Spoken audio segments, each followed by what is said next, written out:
ಎಲ್ಲರಿಗೂ ನಮಸ್ಕಾರ. ಇವತ್ತಿನ ರೆಸಿಪಿ ಸಬ್ಬಕ್ಕಿ ಪಲ್ಯ. ಇದರ ಜೊತೆ ಕಾಂಬಿನೇಷನ್ಗೆ ರೊಟ್ಟಿ.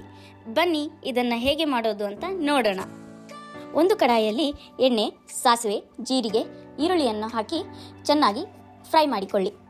ಈ ಕಡೆ ರೊಟ್ಟಿ ಕೂಡ ರೆಡಿ ಆಗ್ತದೆ.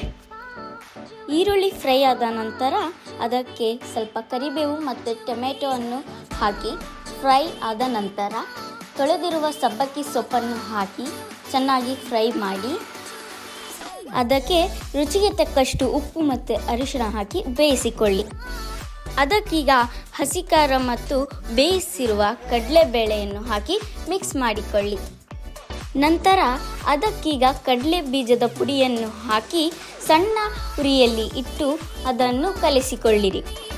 ಈಗ ತಯಾರಾಗಿದೆ ನಮ್ಮ ಜೋಳದ ರೊಟ್ಟಿ ಮತ್ತು ಸಬ್ಬಕ್ಕಿಯ ಪಲ್ಯ. ಇದು ಸಿಂಪಲ್ ಆ್ಯಂಡ್ ಈಸಿ ಅಲ್ವಾ? ನೀವು ಕೂಡ ಟ್ರೈ ಮಾಡ್ತೀರಲ್ವಾ?